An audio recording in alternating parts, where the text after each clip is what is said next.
It says we're live. I haven't gotten any internet notifications that my internet's weak today, so Yeah, that's which good. is surprising because it's snowing outside. Right now, it's snowing. Yes. Yeah, it was 70 on Friday, and it snowed Sunday and today. Man, I don't know about that. Yeah, I think it's supposed to snow on Friday too. I think an inch or something on Friday is what the weather said. Where the hell did my weather app go? There it is. I mean, What's going on, I everybody? guess I did get hailed on Friday, so there's that. Yeah. Yeah, Friday says snow showers up to 1 inch possible. Ew. So that's cool. So I did ask in our Team Brazen chat if any of the team drivers wanted to join tonight. I didn't see the outcome of that. If any of them do want to join, it's very easy. I can very easily message you an invite on Messenger, and you can pop in for 10, 15, 20 minutes, however long you want to pop in for. Do it. Looks like Wesley froze. So hopefully we don't lose Wes tonight. I'm going to sign up in the team chat. Am I back? Yeah. Yeah, you're back now. Okay. Otherwise, we don't really have a whole lot on the plan for tonight. I see you're messing with a gold anodized high-low that we talked about last week. Yeah, I think I'm gonna go a little early and do this batch maybe this Friday, and then I think I'll do the black anodized beginning of next month. And then I have some ideas for May's release. I'll be able to plan that out a little better though. So Yeah. I'm gonna shoot for like a special release every month. Yeah. So we'll see. This is not related to RC at all, but I got an email today from Ultra 4. It was posted all over Ultra 4. I'm gonna have to pull it up here because it is so ridiculous. Background checks. Background checks for entry. No, that would make a lot more sense. Okay, so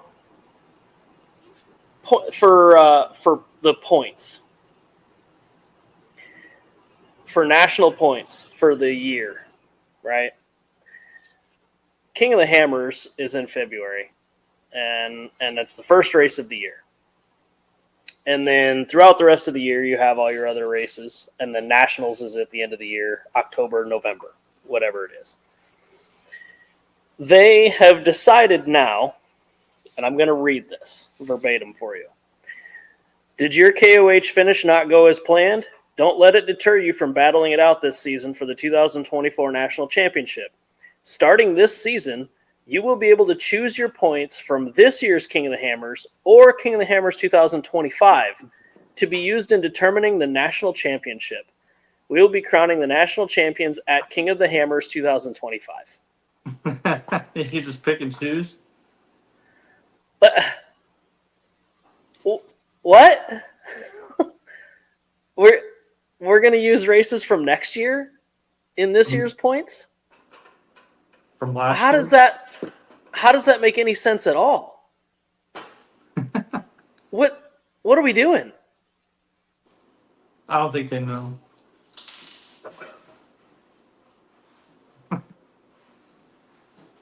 It's like going to Scale Nationals, sucking at Scale Nationals, and then going next year and winning it and be like, well, I won it in 2025, so that means I won it in 2024.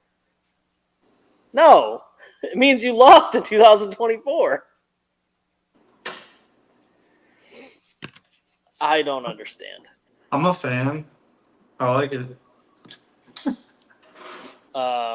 Looks like Zach's gonna step up. I'm gonna message Zach a link here real quick. Dang. Just so Zach knows, we're not offering any special discounts for. He actually has to give something back we gave him. Yeah. Privilege. Zach, I sent you the link on Messenger. You should be able to open it up on your phone, and you should just be able to, set your phone up, prop your phone up, and be fine. This would be pretty cool. And then, so you've got the carbon tray on the front there. Yeah. And then on the I think a leafers, would be ideal, but this will be all right. I've got mini skids in the mill right now. So Okay. Also, if you some little header cards, I'm probably sub 20. I just printed 200 of them on Friday. So Dang, we're jiving and thriving. yeah. Why not shift the season to end after King of the Hammers, or why not move King of the Hammers to the end of the year? If you want King of the Hammers to be the last race of the year, that's cool. That's fine. Move it to before New Year's. Don't make it in February. Be for Well, most people already have all their for 2025. Dude, Every racer is going to have their sponsorship packages all set up and determined and hashed out and figured out and paid for prior to King of the Hammers. So what are we going to do? I mean, you can't show your sponsors that you placed second in national points if there's still another race to go in February. You know what I mean? How does that work? And every single year for the last 3 years, there's been some sort of tomfoolery with the schedule, with ownership of the series, with points series stuff, with payouts. No one has gotten paid from King of the Hammers yet. How many years in a row can Ultra Force shoot themselves in the foot and there still be sponsors and race cars? They need to keep it going so I can see the IFS keep being developed. That is cool, but the desert guys can do that. Now, only because of King of Hammers. Right.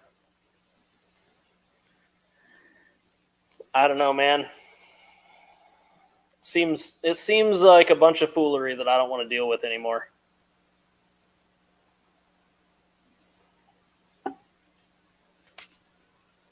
So I stick to tiny trucks.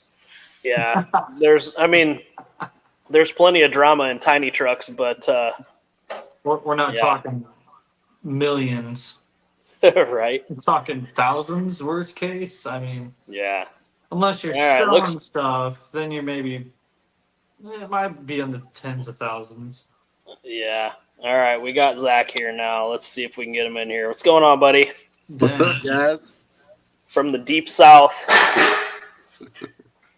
What's the deep south though? Is it as deep as? It's Tennessee. Okay. I have Tennessee. That's I have one of Zach's. I have one of Zach's cars right here. He's waiting on me to finish up a skid plate for this. Good thing you're not waiting on wheels. Right? That'd be forever. So what's going on, Zach? Tell us about yourself a little bit, man. There's a lot of people in here that don't know you, so give us a rundown. I guess I'll just start with my career. I sell diesel parts for a living. Been in that industry for the last 14 years now, so been at it for a minute. I'm the sales manager for Full Force Diesel Performance. Been there for probably 6 or 8 years now, so hustling diesel parts every day. Sounds like a good time. Weekend. Yeah. Do you guys build? So what got you What got you into RC stuff? So I've kind of grew up in the 1-to-1 side of stuff that was real popular in our area growing up. That like the rock crawling side of things. And probably, I don't know, probably 06, 07, 08. I stumbled across RC Crawler and I was like, man, this is cool. Like, but being a teenager at the time, I couldn't afford that kind of stuff. Everybody was building stick chassis and that type of stuff. It was super cool. And I had gotten one of the like the Nylon, whatever however it's pronounced, the little Jeep. Yeah. I think we all had one of those. That was my introduction to it, and that of course broke it like in the first 2 weeks of owning it, and it went to the back burner and eventually got thrown away. And then I bought, I guess in like 2020, 2021, somewhere in there, I bought a Wraith 1.9 just out of, I don't know, it was on Amazon as like a suggested item, and I was like, okay, I'll give that a go, and kind of been bit by the bug ever since. That's a great truck to start with. I really like my 1.9 Wraith. Yeah.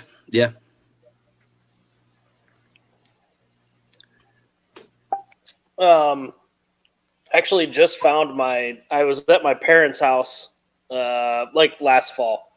So I say I just found, but I was wandering around my parents' backyard and one of my Nylon crawlers was still in the dirt pile out behind the shed. I was like, that's been there a long time, guys. Like, Yeah. how many times have you mowed? Yeah, how many times have you mowed around this thing? Like, throw it away. What are you doing? Yeah. It's where you left it. I'm like, 30 years ago. Like, not really 30, but at least 20 years ago. Yeah, it's been a minute. Yeah. I get on eBay every once in a while and try to find a cheap one for sale, and I've not stumbled across the right deal yet. Well, yeah. Yeah, What's well, I always cheap on had- those? Do they Yeah, I have don't like a even- nostalgic price or? Yeah. The thing that I always broke in mine was the rubber band. He used like an O-ring for the drive from the motor to the axles.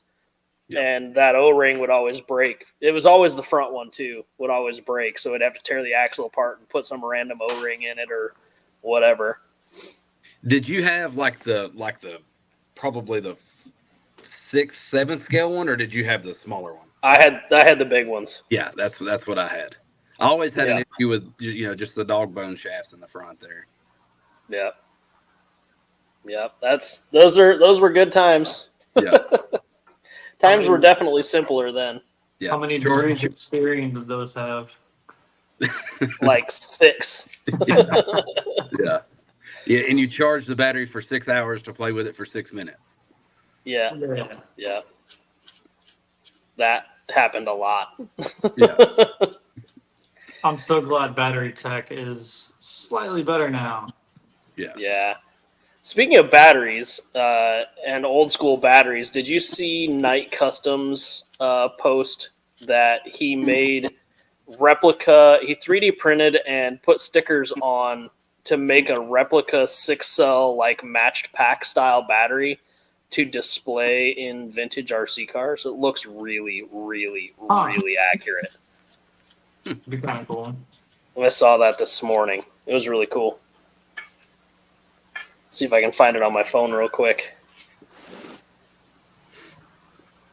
So what part of Tennessee are you in now?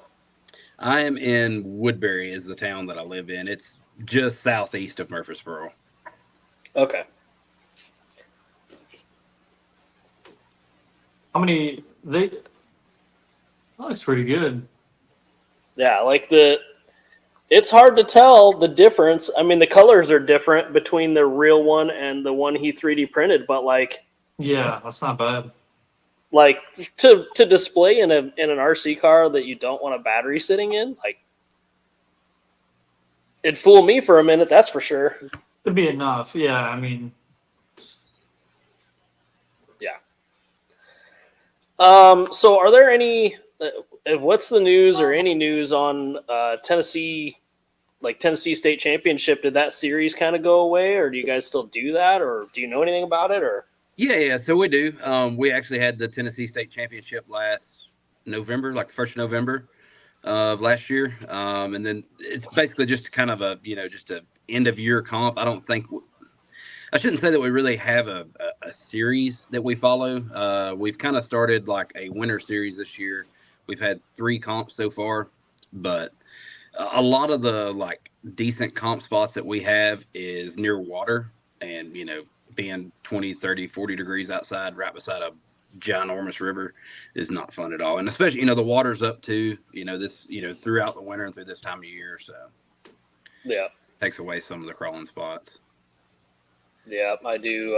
I do know that. Well, and like I said here, it's actively snowing here right now, so like that plays a part in everything around here too. I think hearing about all this snow this late in the year, I think I need to put together some sort of Texas winter heater. People come You- down to Texas. Yeah, you need Got to the have racks. some comps. Need to hold some comps down there that I need to come to, so I can get away from the snow and cold for a little bit. Yeah.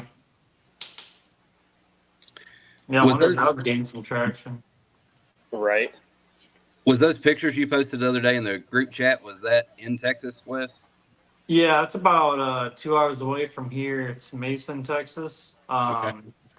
The rocks, the granite rocks there are so big, it makes a 1-to-1, as you guys saw, and by our thumbnail, it makes a 1-to-1 look like a RC car. If you Yeah. zoom in real Yeah. close, you can't tell. Yeah. Yeah. You think it's one of those Knights Customs interior buggies. Yeah. It's not cold till you blink and your eyes freeze shut. Yeah, I would call that a no thanks for me. I've been in temperatures where it was damn near that cold, but that's not my preferred location. Been to many a cold place.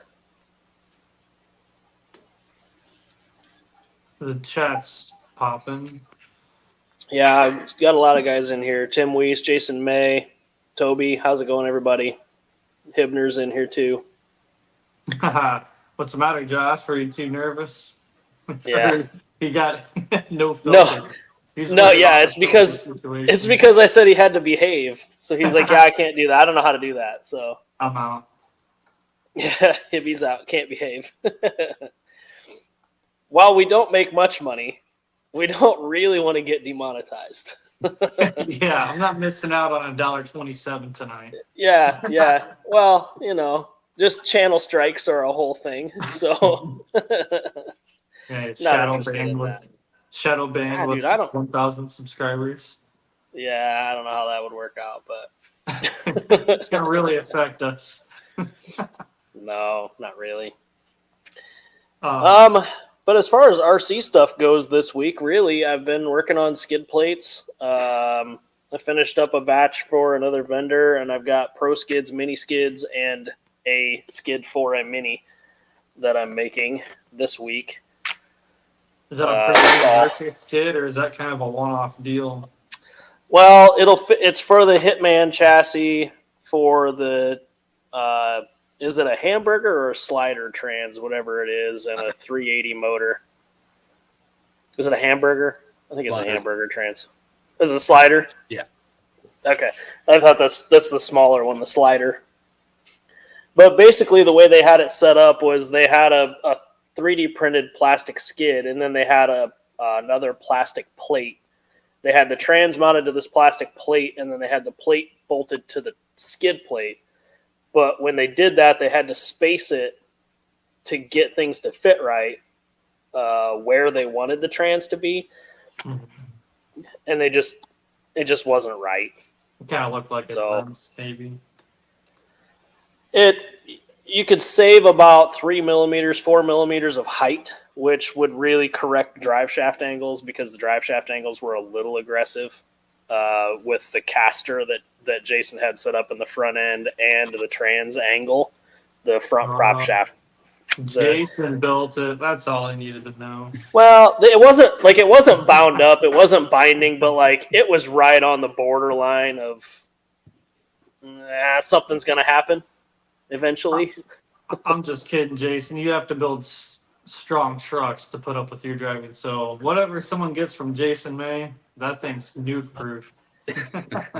Yeah, if you can break this, I'll be surprised because if Jason can't break it, Nobody. nobody can.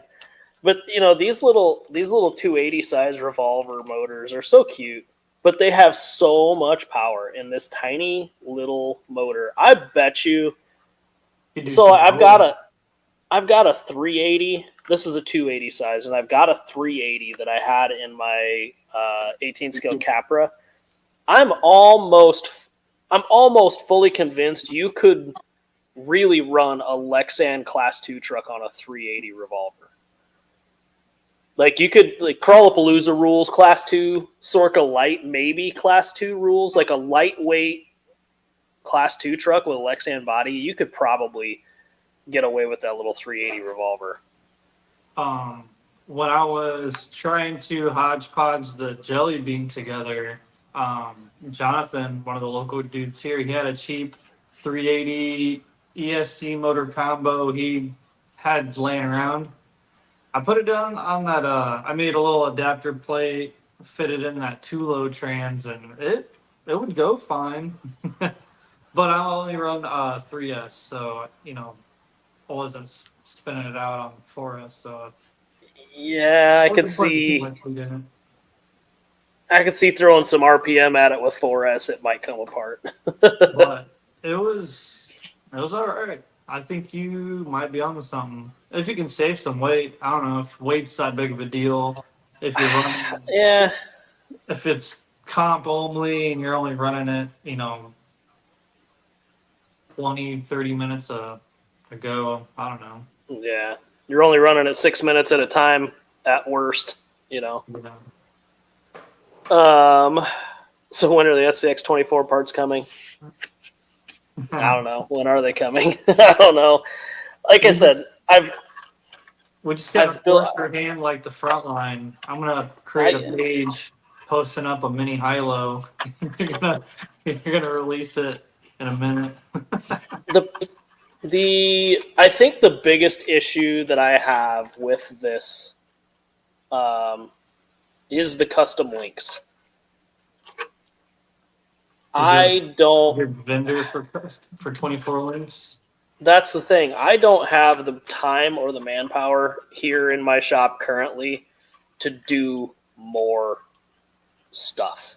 Like, in order for me to do other new things, other things are going to have to go away. Like, my time is full. But I don't have enough to hire a full-time employee either. You know what I mean? Like, Yeah. I just can't. So, I don't know. If I could find a place that does 24th scale links, that I could order them in batches of like 20 trucks at a time at a reasonable price. RC Steve 710 for custom 24 links. Okay. I will Tom, can I you will save DM us that. a link to that maybe? I'm just going to take a picture of it on my phone so I can remember it.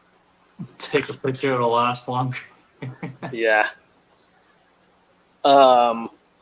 He does brass and aluminum. These are stainless, which I don't think it matters. Aluminum. How much torque are those? I don't know. The stuff Harley's building scares me from saying, how could you bend aluminum? Because These, you know what? These little trucks, these guys are putting these brushless motors in them that are way too big for the truck. Like all brass. What are the? This- I've heard of those hitting 9 pounds. Is that weird? 7 or 9 pounds? That would be really heavy. I don't know how you could do that. I don't know how you can do that. Because they make brass everything. Well, I mean, They do make brass everything. links. Brass links right there. Yeah. But you got to remember, they're tiny and they're short. Like, I should advertise this as a brass frame. Someone will be like, dude, sick. Oh, also, do I have to clarify this isn't like gold, real gold? It's gold anodized. We're gonna have to put that on the site that it's not 24 karat gold. It's anodizing. Dude, they're selling big pieces of gold for well over $100. Man, I'm telling you. If you don't I- clarify. If I saw that email pop up, hey, just got the frame and I bid it and it didn't leave a mark. It's actually aluminum. Weird. It's aluminum. I would be like, man, I don't even know what to say. I'm gonna tell you. That's heavy for a 10th scale. You say that, and I think that, but there are people with like 12, 13 pound TRX 4s. I think not my style, 4Runner but- was pushing. I think my 4Runner is about 9 pounds. I was a heavy girl. My aluminum, my metal masher trucks tend to get a little heavy, but that's purely because of all of the steel cage work that goes into it, and then you have to add weight on the bottom to make them not a just top heavy flop fest. So they usually end up in the 8 or 9 pound range too, but that's not a comp truck. This thing, I don't know, maybe weighs a pound, pound and a half. This doesn't weigh anything at all. Even with aluminum axles and stainless links, and it's got brass knuckles on it, it still doesn't weigh anything at all. Darwin was the mentioning Josh's TRX 4000. Yeah. Yeah. So what's next on your plate, Zach? What are you hoping to do? Well, I hope to place this coming up weekend at the next comp. Our next little series comp is this weekend. If I can place in that, I'd be tickled. But Indoor, no, it's outdoor. outdoor. Yep, at the Ocoee River. So you can go whitewater rafting and RC crawling all in one. What about at the same- Hopefully not at the same time. Same Yeah, time? hopefully not at the same time. I think there's been one truck lost over there because you set some kind of tempting gates, to make you fear the water, so to say. And there's been one or two that's got off in the water and hit it with a winch stick, get it back to dry land, so to say. But yeah, that, and then I've got, let's see, end of next month is the spring shootout in Pennsylvania, the Super Shafty Spring Shootout. So just pretty much between, I would say, this next coming up weekend and then I'll probably be laying off the RC stuff quite a bit, bolt checking, stuff like that, not going out and breaking stuff. And if I go out, I have the temptations to want to change stuff, and I don't need to do that. I know how my trucks work right now. I need to just leave them be. So Yeah. They're Yeah. dialed. yeah. I almost lost my truck, my Class 1 truck in Alabama at Nationals. Yeah. The day before Class 1, I had brought it was when the C1 trenchers first came out. I had my set of Hyraxes that I ran the entire year previous, and I had a set of trenchers, and I'm like, I'm not going to run these tires until I know what they're going to do on these rocks. So I took my Class 1 truck out and was set up a couple of test gates, and I was in a pretty precarious position on the edge of a rock, and I went to move myself to somewhere else, and I had my radio on a lanyard, and I bumped the trigger reverse, and it went off the edge, and luckily got pinched about 10 feet down in between the rock that I was on and the rock next over. Tailgate down, it went like straight down on the tailgate on a bobbed Mojave bed. So it, of course, split both bed sides at where they were bobbed, and the tailgate fell off and went about another 15 feet down, and it broke a rod end. Yeah. But so I was able to go retrieve everything and super glue the tailgate panel back on, and then I just put some duct tape on it for good measure just to make sure it was going to hold for the weekend. I didn't want to lose the tailgate, my license plate, and all that crap on course. But if I didn't have it, the body wasn't long enough for the so I had to have it on there. So Yeah, I think yeah, it that was- was sketchy. I think it was JD McPherson, the older gentleman, JD. He lost Mhm. a truck off the side of the cliff. I shouldn't say he lost it. He got it back. There was a bunch of rock climbers there the same weekend at DCC, and they got it for him. But yeah, he punted one off the end of the cliff there, and Dude, and I he didn't. nearly They went went with it. down Yeah, I didn't know what. I just saw it go backwards off the cliff, and I went, "Oh shit!" Like I have no idea how far it went. I have no idea where it's at. All I heard was just a crunch. I'm like, "Oh crap!" Yeah. But luckily, it was only one crunch, not a crunch, crunch, crunch, crunch. Yeah, in like 5-second intervals. Yeah, yeah. Because dude, there's spots there where if you lose that truck, It's gone. It's unless gone. unless you've got rappelling equipment, it's gone. it's gone. Yeah, you can't go find it. There's a Speaking couple. of Josh's TRX 4000, Josh is in here tonight. Hey, what's up, Josh? Yeah, and then do you run the straight axles on the SCX10 Pro Oracle or swap to AR45 portals? I ran my personal truck on the factory straight axles.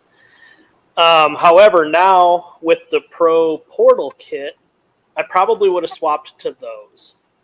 I know when Wyatt was running the Oracle chassis before he modified a factory chassis, he had swapped his to AR45 portals and really liked it. I am a proponent for portals in Class 1, so I would say I would probably run that truck on portals if I were to build another one. I don't have that truck anymore. I sold it to a gentleman online who runs it exactly how I had it and is happy with it. But I think if I were to build another one, it would be on portals. T1 portals, I'd agree. Mm-hmm. Yep. You're just making up for that half-inch of ground clearance. Yeah, you're making up for the half inch that the portals get you for the flat belly and the short tires. So, a 419 to a 475 tire, there's your half inch of axle clearance right there. So the trucks are going to drive pretty similar. Class 1 tires flex less because the wheel's the same size, but the tire is shorter, so you got less sidewall flex. But otherwise, they drive pretty similar. I'm a fan of portals on everything, except for obviously the WRCCA stuff. But yeah, which I prefer straight axles on my Class 2 stuff just because tire height and ride height. I can get away with a straight axle and have the same clearance as my Class 1 truck. So I know if I can do something with a Class 1 truck, I can do it with my Class 2 truck. yeah, For me, it Honestly, depends on the side hill. That's really the only difference for me. my Class 1 trucks tend to be, in my opinion, my personal Class 1 trucks tend to perform better than my Class 2 trucks normally do. If I see a difficult obstacle and my Class 2 truck is struggling on it, I'll grab my Class 1 truck and 9 times out of 10, it'll go right up it. yeah. If it's not like the bumper that is inhibiting it, it's Class 1 for whatever reason seems to outperform my C2 as well. Jonathan, the local dude here, he has one of those. Is it the Boom? What's that Boom Racing LC70 truck kit? I can't remember the something 01, whatever. He has The that BRX. I don't know, but anyway, it has like those 3.8-inch tires or whatever. Some of the inclines, like the high-low, will struggle on, and just because that truck's heavy, so low to the rock, he'll get to where that truck's at, or even surpass it sometimes, just because of the low. It's just so low center of gravity. It's kind of heavy too, so it kind of makes up, like the truck doesn't bounce as much. But I always tell people there's a certain wheelbase, width, and weight for any particular circumstance. So Yeah. on that day, that obstacle, that was the preferred setup. Right. So the nice thing about a lightweight truck like this SCX-24 is when they fall, they don't hit the ground that hard. Like gravity doesn't act the same on little trucks as they do kinda big trucks. bounce. Yeah. My C2 straight axle truck performs awesome. So, Zach? Why don't you give us a rundown on what trucks you comp currently, and kind of how they're set up? Give me like 20 seconds. I'll be right back. I'll go grab the trucks. There you go. That'll work. Darren, we're gonna need a get up counter. Yep. Yeah. There's one. I got up once too.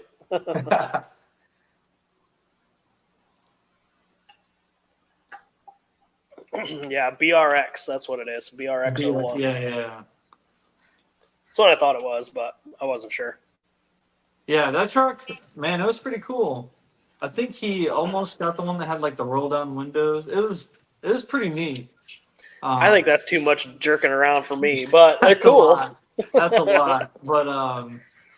But because down here like San Antonio, they're in the scale more than anything comp. Yeah. Actually, I think Houston's pretty comp oriented. I was gonna say this. The more south you go, the more scale it is. But I think the Houston guys still are into the comps. Yeah. That Texas Crawl Fest that's coming up in a month and a half. That's pretty much all scale. One of the dudes there makes. I thought I saw glimpses, but I think he has like a 12-foot long like suspension bridge he's bringing there. Like there's gonna be like a whole like diorama thing. I'll be sure to get pics there. I'm not double booking myself that weekend, so I'm gonna be there all weekend. Last year I only showed up for a day because I freaking committed to other stuff. I didn't know what day it was, obviously. Yeah. Just noticed Brett is kicking it old school with the CNC background. Yeah, so I've been cleaning in my shop. Like we talked about last Monday, I've been kind of cleaning while machines are running and doing other things. And while I do like having the crawler course in the background, the unfortunate part is that I had 2 6-foot folding tables set up in the waiting area of my shop.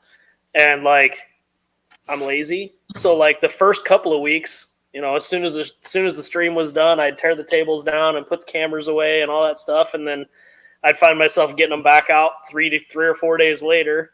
And then I would need them again the following Monday. And then it got to the point where I just stopped putting that stuff away. Well, then you have a bunch of square footage of flat surface area that collects a bunch of crap. And then it looks bad when you walk in the door to the shop. So last week. So then it looks bad when people walk in the shop. So that stuff went away. I could have set it up again tonight, but honestly, I put it away this morning. So I was like, I'm not getting that crap back out after I just put it away. So yes, I'm back in front of the lathe. All right, Zach's back with his trucks. D2. So, this is C1. It's your Class 1 truck, Tamiya Blackfoot body. This is a clod body that I have. Clod body. Yeah, That's that what I I brought cut the fender well out of, swap sides to bring it back, and then just the normal, drop bed, everything like that. And it's just the C1 mullet and Exotrans, Holmes SHV 800 V2, Reefs 800 IS. This one's got a Holmes V2 Crawlmaster in it, and then the stubby revolver, and then F10 axles with all the steering. It took me a long time to let the smoke out of my Crawlmaster V2. Yeah. Knock on wood, I've got 2 V2s, a V1, and 1 V3, and I have yet to have any issues out of any of them. My V1 I ran for about 10 minutes. My first V1 lasted about 6 seconds. My second V1 lasted about 10 minutes. What was the problem with that? Did you ever find out? The BECs were junk. Oh. Bad badge. but the V2 lasted a while. In fact, I think that V2 is still alive. I sold it in a Sporty to a local guy. You put your smoked electronics in it. No, he hadn't let the smoke out of it yet when I sold it to him.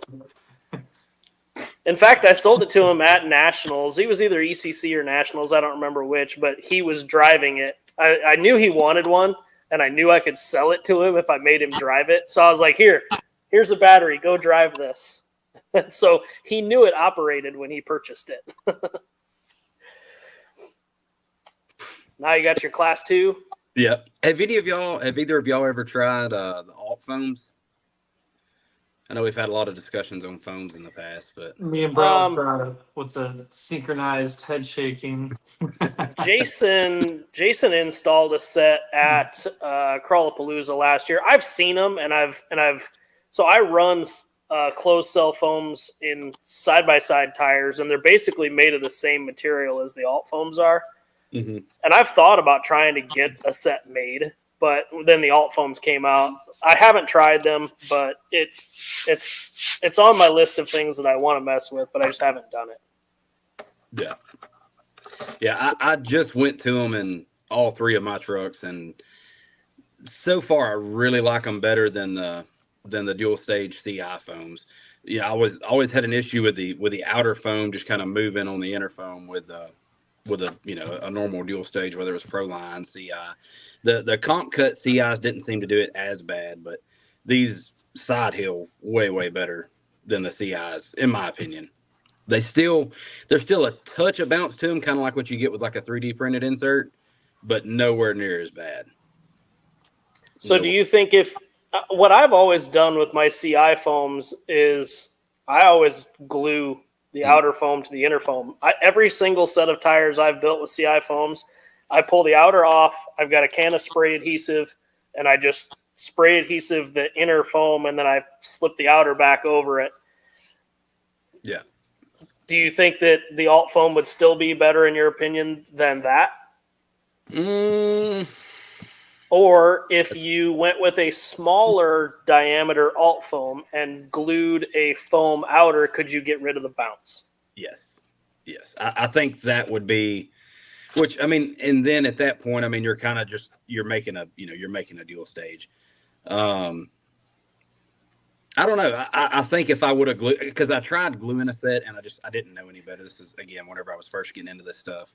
I use just plain old super glue, and super glue and foam don't work. It'll just deteriorate it. Yeah. So yeah, that didn't work out too well. But yeah, I need to try some spray adhesive and see if see how that does. I just use I think the can I've got now is even just Gorilla Glue, like all-purpose spray adhesive. Mm-hmm. I'd get up and go find it, but I'm already at one get up for the night. So, and then this is just another quad body that I've narrowed in the center. Of course, drop bed, the normal. Yeah. And then pretty much, so all of my trucks pretty much have the same set, especially C2 and C3. Exotrans, XLP winch mounted right to the side. The center line of the spool is pretty much at the center line of the motor, using y'all's accessory mounts there. ESC ESC's up here, receivers down here. F10s, the buy once, cry once servo mounts, SHV 800 V2, just what I run in all of them. Solid unit. Yeah. And then the OG hardcore links, before you could like choose your wheelbase, you just got what you got. Got what you got. and I like it. I mean, I like the single bend, and I like the bend at the skid. Still have plenty of clearance on the drive shaft. It's worked well. Do you tend to care, or do you tend to notice if your drive shaft hangs below the links at all? So my C1, it does. And I mean, like, you can look on this drive shaft and see some witness marks on it.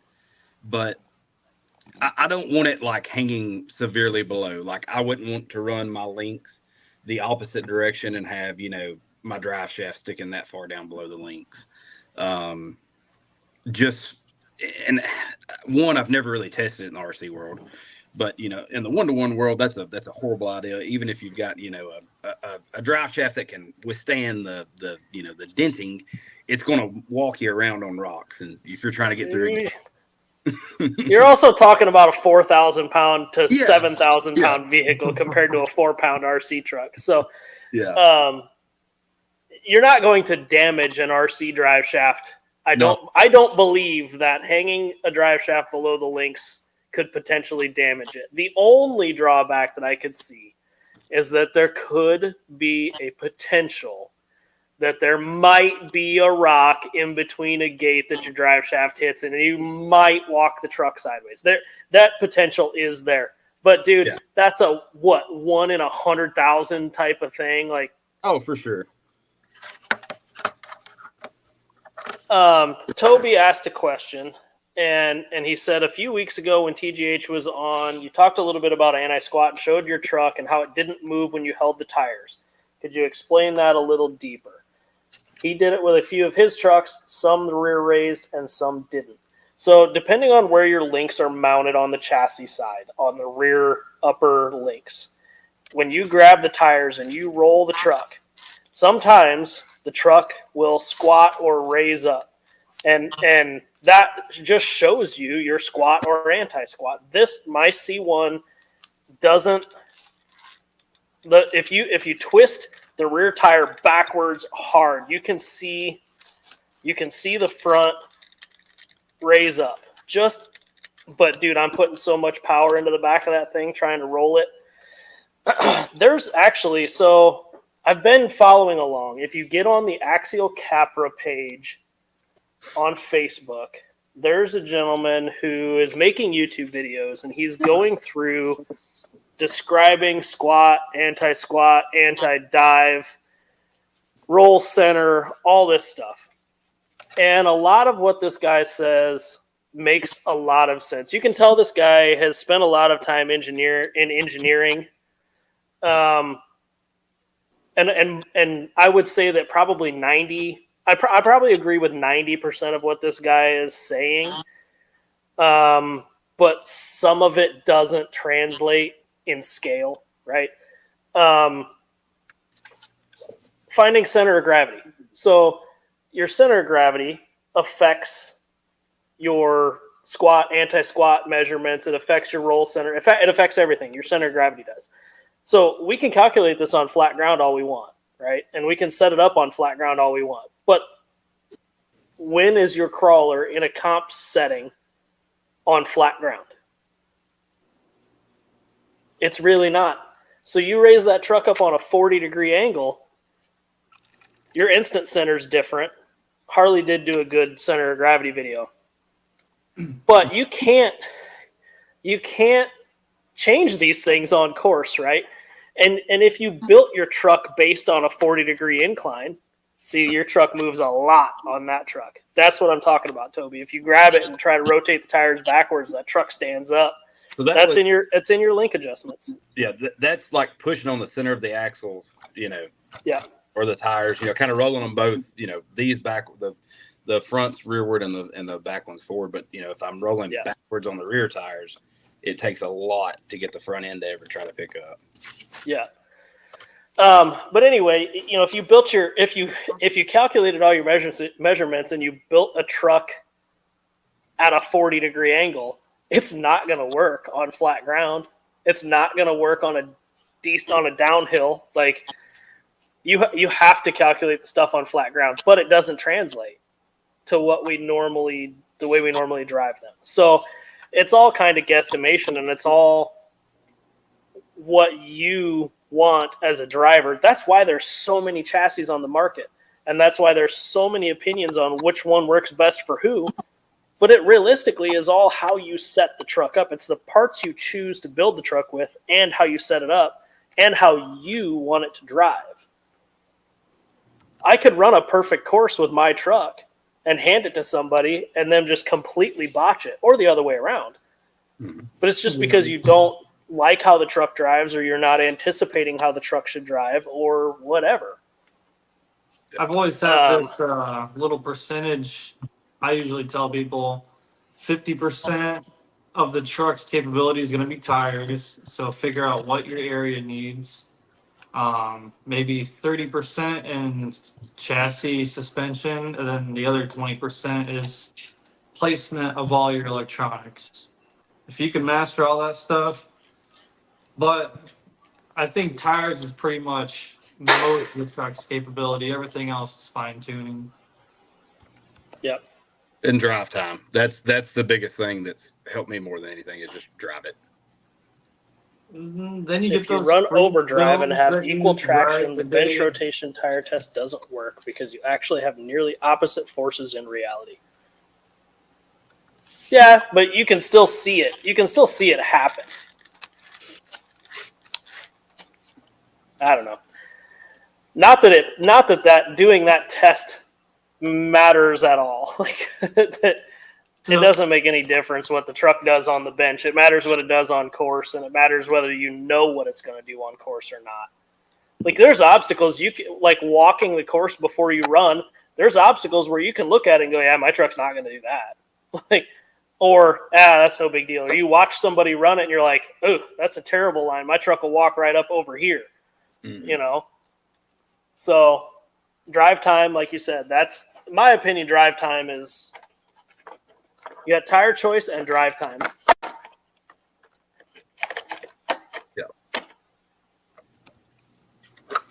Yeah, and then the C3 is pretty much set up similar to how my C2 is. Same, the Exotrans.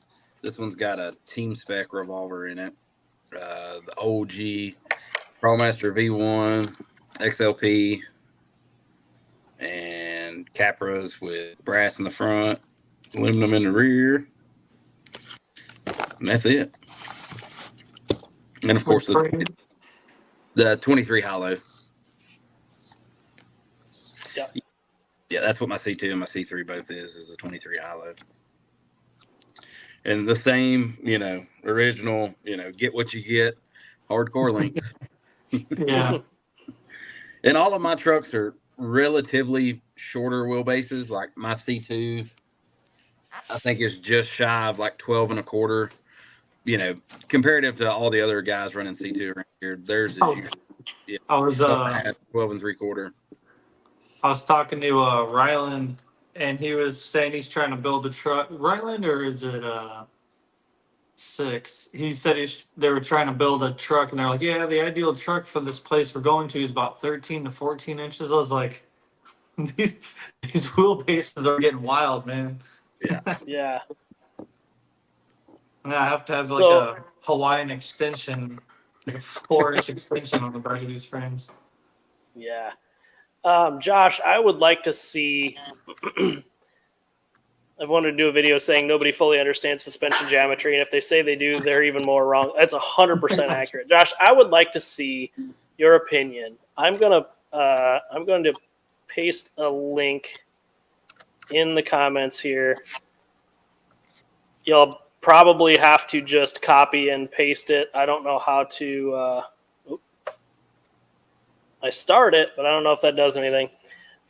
This is the YouTube channel, Far from the Land of Random Thoughts. And he's got one showing, it says... The definitive guide. Playlist. See, now in the thumbnail picture for that, he's got a shock at like a 30-degree angle, so it has me... Yeah. There's a playlist of RC rock crawler tech. And gosh dang it. How do I click on without it trying to open and play videos? I don't want to play all. I want to view. How Overdrive defeats anti-squat on RC crawlers, the definitive guide to anti-squat on RC scale crawlers. I'd like to see your opinion on it, Josh. If you if you jump on there, we know him as a pretty talented engineer coming from the bike industry, but not everything translates for sure. Yeah, it's a lot of it is the translation thing. That's where you lose me, because I've tried a lot of things and I've seen how they don't work. Or they do work and they shouldn't work.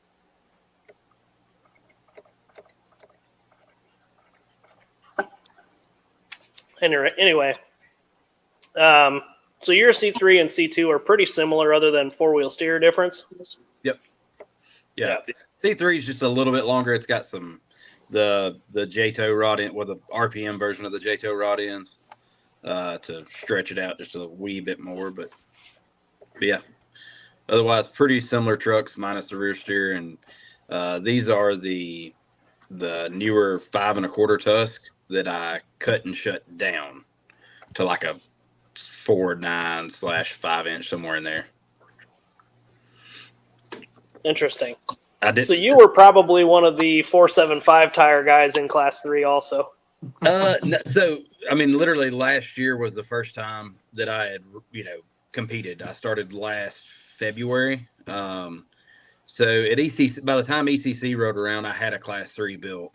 But so I bought the Hyrax whenever they come out for these, or whenever the 525 LPs come out, and I didn't like the added height. Like all the lines that I, around the house here that I go and play on, constantly, it killed the side hill. Nothing else changed on the truck other than, a slightly taller tire. And if you would have gone to a straight axle. Yeah. And I have been thinking about going to. I've got a spare SS Deluxe front axle that I've been thinking about throwing in the front end of this to do like a mullet build, and then save up some coin and do one in the rear too. But I don't know. It's hard to get away from the portals for me because I don't have to focus on the terrain so much. Like I can worry more about the gate and not how I'm getting to the gate. That has always been my argument for Class 1. Yes. To run portals in Class 1. Because you can look 10 feet in front of your truck instead of a foot in front of your truck.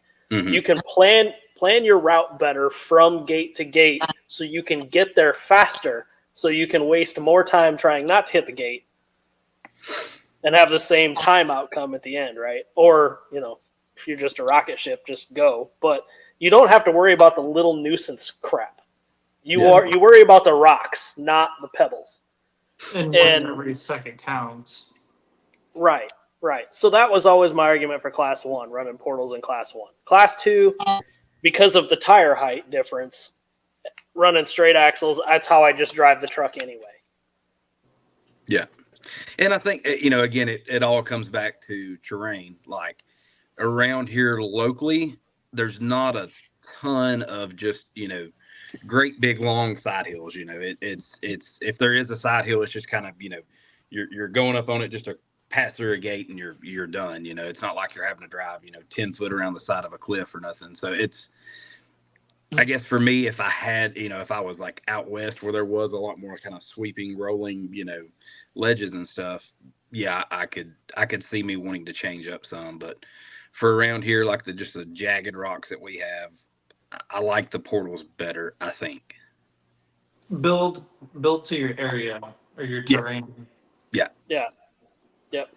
So do you prefer a fast shock or a slow shock? So that's a good question. So I just recently, like in the last 2 months here, because I thought my shock seemed like extremely, extremely slow. And I thought, well, maybe it's just the weather. It's a lot colder outside. So I went from like 30 to 35 weight in all of my deluxe shocks to 15 weight. And I like how the 15 handles better. So I think for a long time, I was a big fan of slow moving shocks. I can kind of watch the truck and see that it's fixing to tumble and, make adjustments, but I think I like the slower move or the faster moving better, because if you do get on a side hill or an uphill, whatever it may be, you can kind of wiggle the steering and get the suspension to settle back down. It's not, it's not just fighting the weight of the spring. It's, it's got that thinner shock oil too, that it's not having to, that it's not having to pass that piston through. Yeah, So you got a thicker oil trying to go through. yeah, it's like, a thicker oil. It's like it almost increases your spring rate, ultimately kind of, but yeah. And also that body doesn't seem like it's going to weigh much either. So you got these lightweight trucks. Yeah. You have to tune accordingly. Yeah. See, and I still like my super slow moving shocks. So like if this truck's fully compressed and it rides at full bump, rides at full compression, like it takes like a solid half a second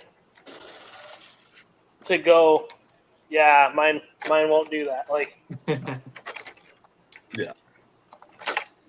So, No. and my reasoning behind it is similar to what you stated. When you get in a situation where you're coming in a gate that's an off camber or side hill and you're turning, it gives you more time to get through that spot where you go, my truck's going to roll over right here.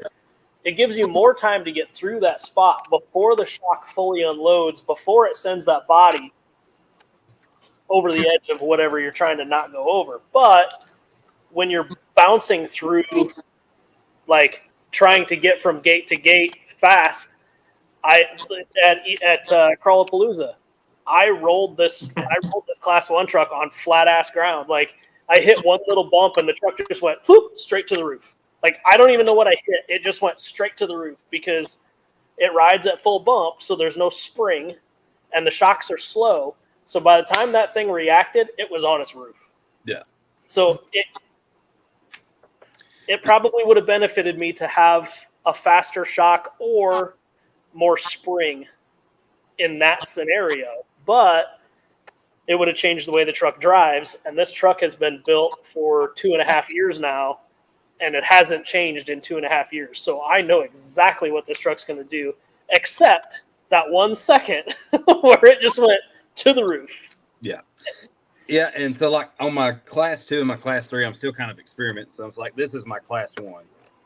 Like, I mean, you can see it's still super slow. I think that's probably still like 25 or 30 weight in the rear. You've got a lot more travel than I do too. Like this is full bump.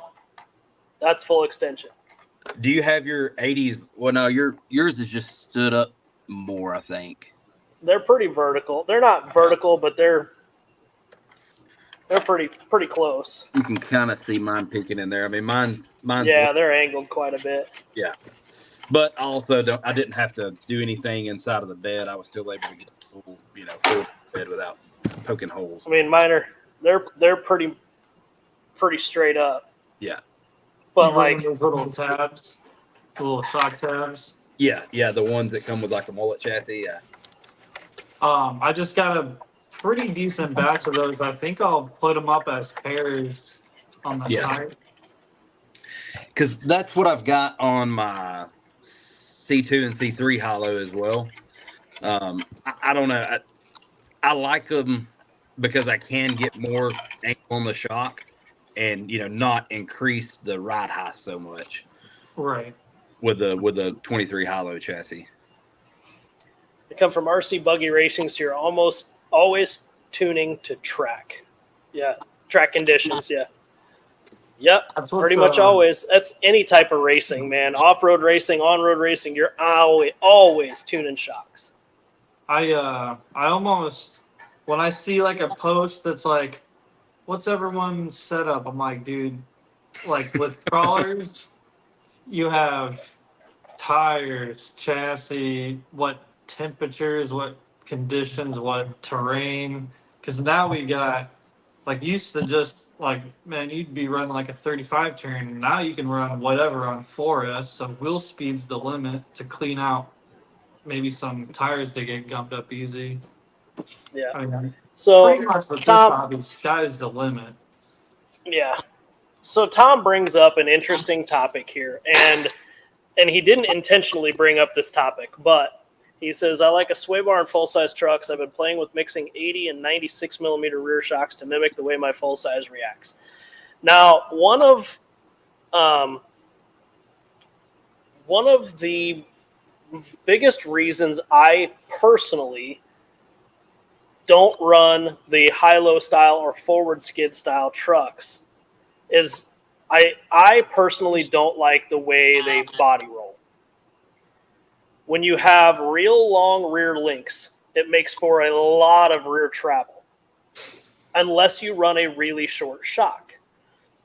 When you run a really short shock, you limit a lot of other things. So with the short front links and the long rear links, the body roll is exaggerated because the longer the link, the more the travel, which is limited by the shock. So you're dealing with limiting straps or shorter shocks.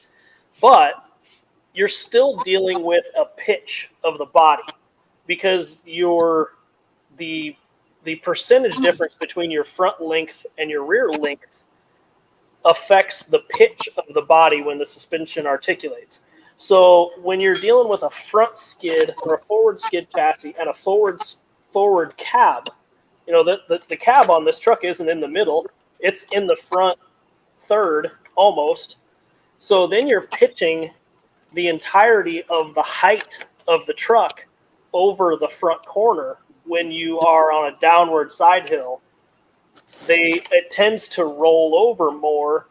My trucks always tend to roll over more with a forward skid truck than a centered skid truck, purely because of the link geometry. So I don't know if a sway bar, maybe a front sway bar, would help in a scenario like that, to where you wouldn't have to run like a 70 millimeter. I always ended up with like 70 or 74-ish millimeters of rear shock on my high-lows to get them to drive how I wanted them to in a side hill or a downward side hill type scenario. And I know obviously you run a forward skid in all three classes, so I'm curious your thoughts on that.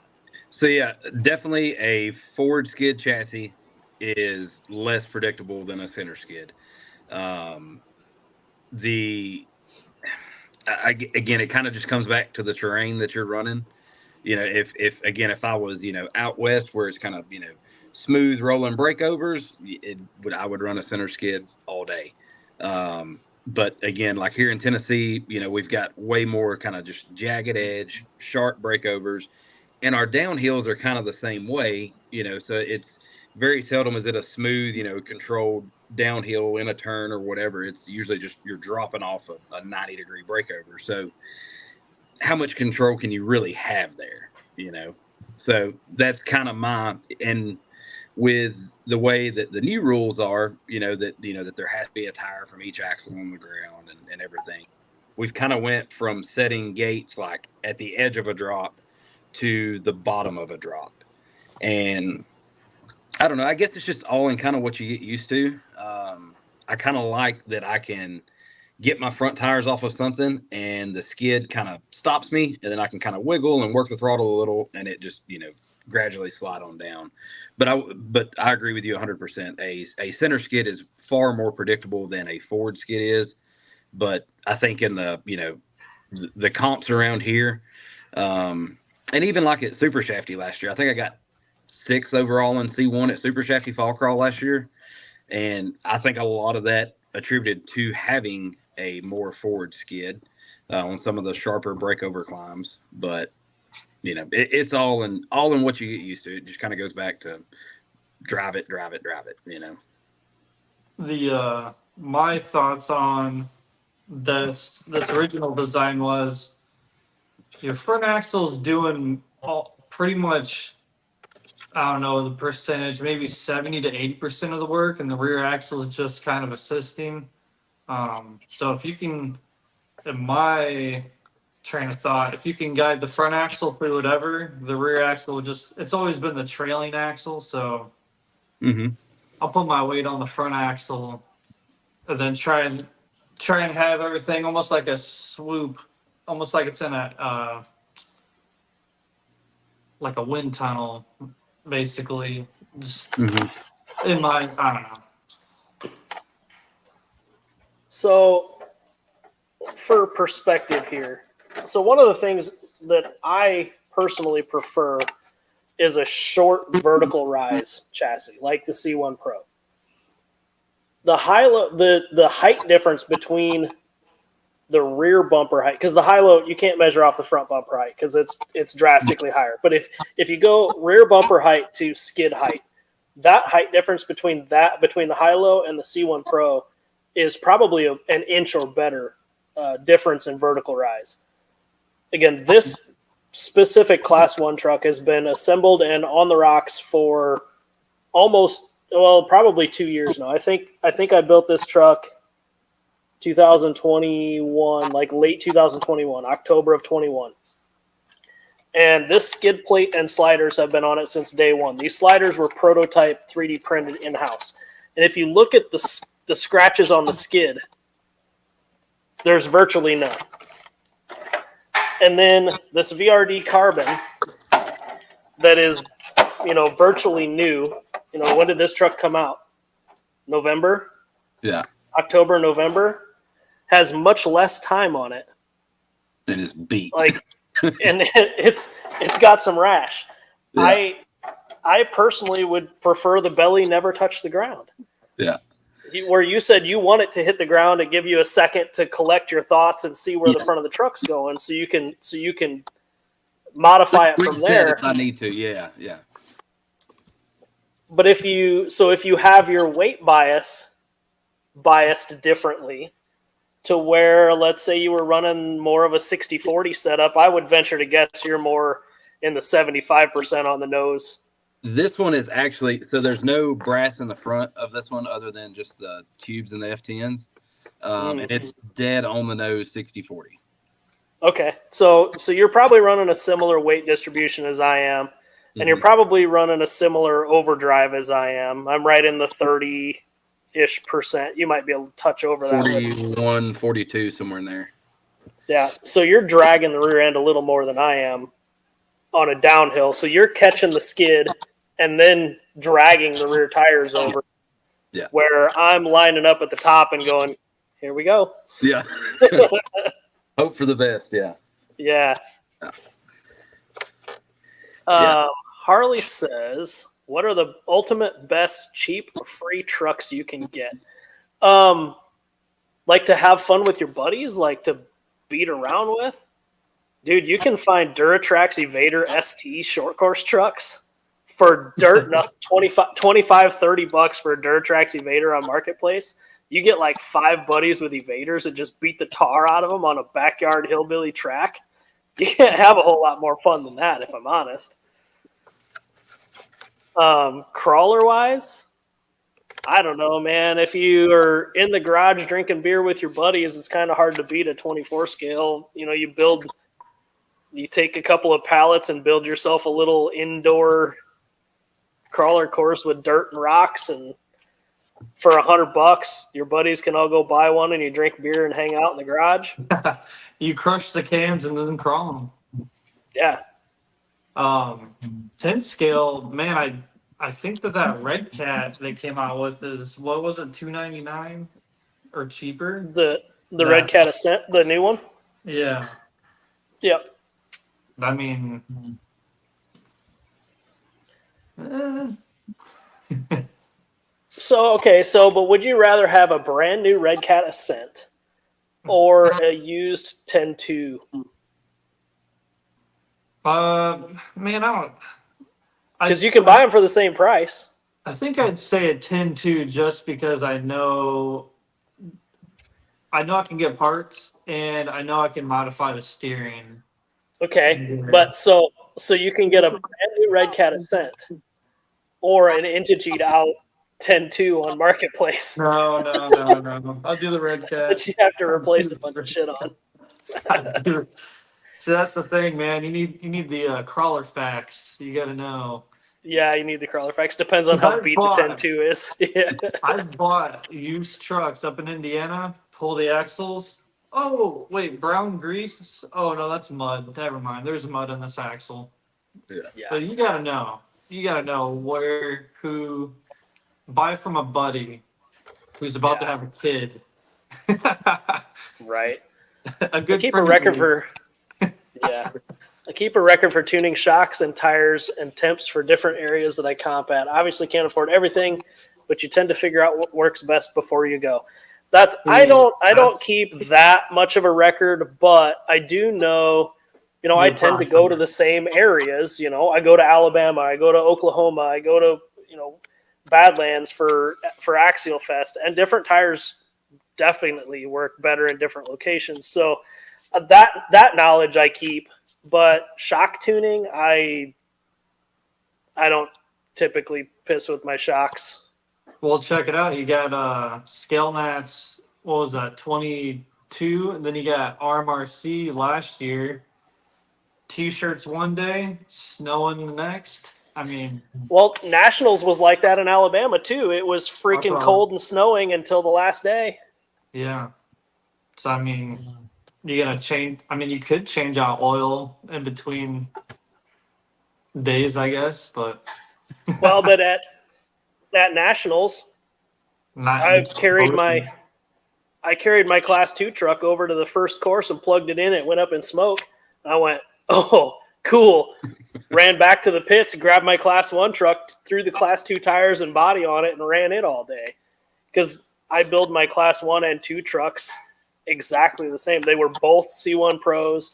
They were both on F10s. My C2 was on F10 straights, and my Class 1 was on F10 portals, but same steering angle. Same electronics, same everything. So I just grabbed one truck, swapped the tires and body, and Yeah. I ran Class 1 bumpers and everything in Class 2. That's a It's good like, strategy. whatever. Do you run the same wheelbase in Class 1 and Class 2?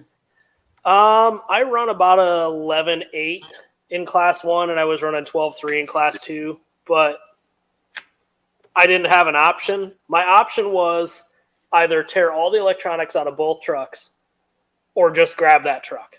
Yeah. And I just grabbed that truck. Yeah. I even ran the 419s on course 2 and 3. I ran the 419s because the 475s rubbed the body so bad because of the wheelbase difference. I was just like, yeah, I'm putting the 419s back on it. And actually, I mean, I did reasonably decently okay for running a Class 1 truck in Class 2 at Nationals. Like, I think I was in like the 20-ish range at Nationals. Yeah. I'm okay with that. Stick your C1 Pro back up there on the table. And that's at full compression. Like the bottom of your body is still a little. Yours is a little bit higher than the wheel nut. Yeah. It's basically. I got my hand was still on the chair. We got him pumped up now. He's getting up now. The top of the wheel.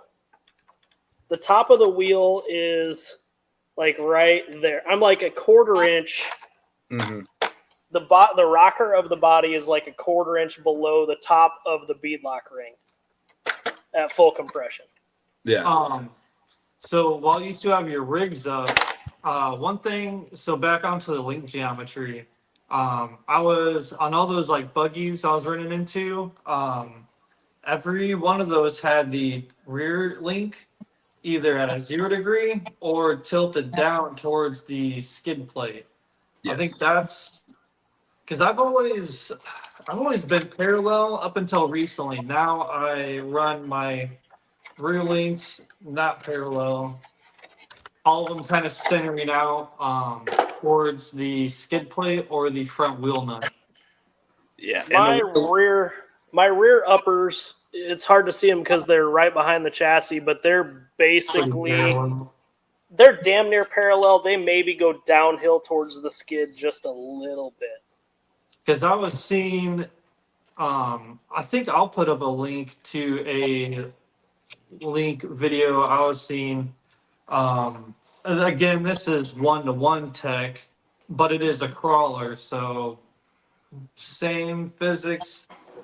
That guy was finding that parallel rear links will hop on a climb. Hmm. Now, with brass and the physics kind of get fuzzy on 10 scale, but I don't know. I don't think that the links being parallel was his determining factor. I think if he went through and did the 4-link calculations and actually determined center of gravity and all of the pick points that he needed to, I think he'll find that his squat or anti-squat was off.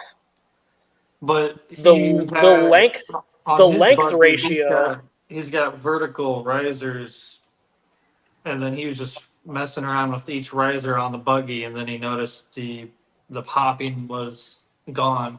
Now, was the surface he was crawling, did that change? Did he have more dirt in his tire? I mean, there's a bunch of variables, but He's changing squat and anti-squat measurements by changing where those upper links are mounted. So they parallel or not parallel might have been the determining factor for his setup, but it depends on where the lowers were mounted versus the uppers, versus their length, versus center of gravity, versus roll. I mean, it all matters. yeah. A lot of the 1-to-1 4-link tech is based around 70 to 75% length ratio on the rear links, uppers to lowers. I tend to like to build chassis around the 85 to 90% length ratio because it keeps the rear pinion angle change. Yeah. I want to keep the rear pinion angle the same through the suspension travel, where if you run 75%, that pinion angle changes a lot during travel. And when we run a bunch of caster or whatever in our trucks, the suspension cycle changes and it fucks up the drive shafts. I made a bunch of notes on my phone after watching that. He said the optimal ratio he's found was like 86%, which kind of jives with what you're saying. But most of the old school tech stuff is 70 to 75%. Yeah. I've always, on most of my trucks, I've kept like a very vertical pinion angle through the suspension cycle, but what he was kind of showcasing was he wanted it to follow a nice arc, although that's exaggerated. You're not getting that. Mm-hmm. You're not getting like that, but just to keep a good pinion angle, and he wanted to keep it basically focused on the output from the transfer case on 1-to-1, which I thought was pretty interesting. Yeah, I always found in the 1-to-1 stuff and even the 110 scale stuff too, what works best for me on like a vertical board is somewhere like what Brett said, somewhere in probably the 85 to like 90% range. And the only reason why I don't go 100 and 100, make them the exact same length, because that would keep your pinion, in a perfect angle, perfect swing the whole time, both links, upper and lowers being the same length. But what you run into with that is you can't, if you don't get enough separation at the chassis side if you're running. Well, and it's damn near impossible to package too, because the transmissions we're trying to run, and you can't get the links up in there. Yeah, 100%. That was yeah. So on the frontline chassis, this is not the front line. The front line's here. The water. I'm getting up. Okay. the rear links on this frontline chassis. I have this truck built at a 12-inch wheelbase.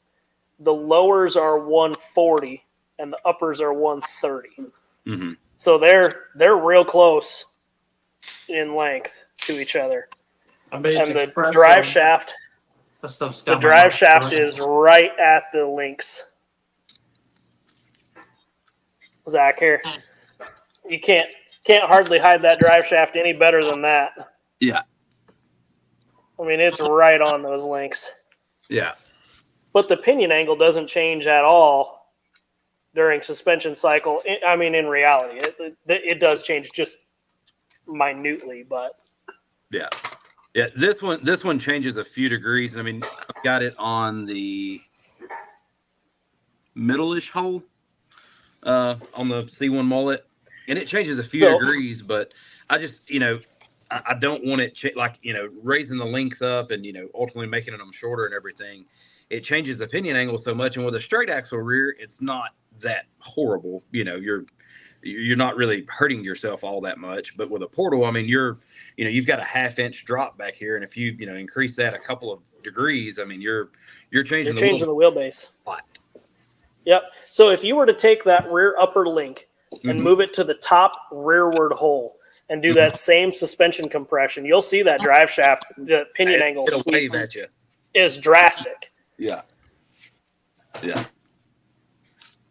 I've rebuilt shocks between heats and between courses. So in racing, I mean, we short course racing, you rebuild and change shocks every round. Like you're hustling to try to get shocks off and get valving changed and whatever. I'm not doing that in a crawler. I want to relax. Like The I'm only not doing fluids that. I'm exchanging are the beverages into my body. Yeah. On my TJ, my front 3-link, the front drive shaft doesn't move at all during my travel. My drive shaft has seized because the grease doesn't get in there. Probably ought to grease it better. Can't The listen to TJs, the beer front 3-link on those is kind of long anyway. So I mean, obviously the longer it is, the less exaggeration you're going to have on suspension or on drive shaft travel, I should say. Yeah. Yeah, so on the high-low, my links are mounted at the lowest point possible, and they're still, I don't know. Yeah, if it didn't have the bend in them, they would be negative. A negative swoop towards the front. Well, the bend in them doesn't change anything. So that's another thing that a lot of people, another misconception that a lot of people think is that if you run a high clearance link, it's different than a straight link. But in reality, as long as that link isn't a wet noodle, if the link doesn't bend during use, it's point to point. How you get from that point to that point does not matter. You could make that thing an S curve if you want to. Yeah. It's going to bend. I've seen them. It's going to bend when you fall and hit something, but it doesn't matter how you get from point A to point B. It matters that you got from point A to point B. Yeah. And like my class 1 truck, I run high clearance lowers on the front, which I'm 100% against. This link is actually rotated a different way, but I'm against high clearance lowers in the front on any truck because you create a hook point in front of the skid. I want straight lowers in front of the skid every time, no matter what. I actually run bent lowers, but I run them rotated so the bend makes the link still flat to get around things like the motor and the drive shaft. Yeah, that same kind of hook that you was talking about, that's another reason, we was talking earlier about, linking the bend in the front, bend in the back.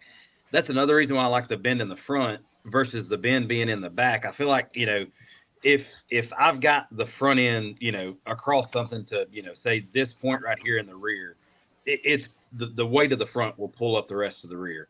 But if I've got a ledge that is hitting my rear tire, over half the way up it, I mean, that makes it really, really hard to pull out from under an undercut, and it's binding, and that's how stuff gets broken. I feel like with a link, kind of being there, it kind of gives it something to slide up, and it doesn't, bind it up and then make your front end pull one way or the other. You have it's less likely to pull the rear tire under the undercut if the link hits the rock before it can pull the tire underneath it. Yeah. I don't disagree with you at all. Yeah. Yeah. Would it be ideal to have more link separation on the axle with portals? I have seen on the axle side where using a link riser does help. The F10 portals have 2 locations from the factory, and I'm running my F10 portals with the rear links at the top position on both sets of my F10 Yeah, on both sets of my F10 portals that I have in front of me. My hardline and my C1 Pro both have the links mounted at the top position on the factory axle. Would a link riser help me? I mean, it potentially could, but I don't have any concerns with it as it is. These guys design these axles. They're not dumb. If you're dealing with an Axial engineer or a Vanquish engineer, these guys they're not dumb. This isn't an RC four-wheel drive axle. Saying that for a second, I was like, uh-oh. Most of these guys aren't dumb. Yeah, I do wish. So I've tried link risers in the rear, and I didn't like it. I mean, especially like with the hollow chassis, I can get the front of my upper links down low enough to get the separation that I want for the most part. I would like to have a little bit more negative angle on my upper links. I wish that and I've tried link risers like I was saying, and the first lowest hole is always too high. I wish that the F10, like the distance between the bottom hole and the top hole, I wish there was that again. But I wish there was a third hole. I feel like that would be perfect for the biggest majority of my setups. Yeah. So tire height makes a big difference in this also. So my Class 1 truck is a 4.19 tire size, and you've got 5-inch tires on that truck. So, where you would need, in theory, because your tire height's taller, you need more link separation at the axle side. So in theory, you would need more separation to make your suspension react exactly the same as my small tire truck. Now, again, my preference on how my suspension works and your preference on how your suspension works, clearly we've already discussed how we're different in those things. So maybe you would benefit, maybe I would benefit. Who knows? It's that video I was talking about earlier. That guy was saying you want your at the axle, and you want your upper and lower links 25% of your tire size separated. Yep. So Yep. I mean, between basically a scale 42 and a scale 50-inch tire, that's a heck of a difference. Yeah. Yep. At the axle, man. And that was what we always done in the 1-to-1 stuff, 25% link separation at the axle. And then usually on the chassis side, I always found like as tight as I could get it without the lower link coming in contact with the upper link in the suspension cycle. That was what always worked for me in the 1-to-1 stuff. But in this, I mean, it's kind of hard to do. You're running, 1-to-1, you're running a straight link. And the, 10 scale stuff, you've got links that's got, super aggressive bends. You just can't do that, Then overdrive kind of messes. Well, that's the other thing. We don't run realistically, you don't run any overdrive in 1-to-1 stuff. I'm sure the We Rock guys, I'm sure those guys are running some kind of overdrive at this point. I don't think so. I was hanging around those guys. They just, they don't, not so I know, they have a cut brake. So they'll just stop the rear drive altogether. If it's when they want that front, or when they're trying to suck the truck down to the rock, they'll just cut the rear, or they'll cut the front even. Yeah. I've never got an Atlas transfer case to shift as good as those guys do. I don't understand it either. So I'm having to kick with my foot. Dude, I've had to beat the brakes off the shifter handle trying to get the things to shift, and these guys are just like click, click, click. I'm like, how? The buggy in the thumbnail. My friend, it was his first time kind of seeing those buggies of that caliber, and he's like, man, I don't know how they drive that. I'm like, dude, you know how to drive a forklift? It's the same thing. They're just pulling a couple of levers, spinning. Their steering wheels are like 8 inches. They're just, it's crazy. Yeah. So you say 205. I have had a 205, a twin stick 205, and I can tell you right now that bastard didn't shift either. It shifted on its own. It had no problem popping the rear out of high gear on decel, but it wouldn't shift into any gear for anything. In my opinion, the Atlas is just a glorified 205 in a shiny aluminum case. Yeah. Billet, baby. Yeah. Tom, I'm thinking about going out to We Rock this weekend. I'll see if I can get some specs on that buggy. That thing was a spider, man, from what I saw. Yeah. Some of the stuff doesn't look like it's natural. Also, I found out some of those guys are running tires that are 90% water filled. Yeah. And you can Yeah. see that some of the beadlocks, you'll see the tires steeping.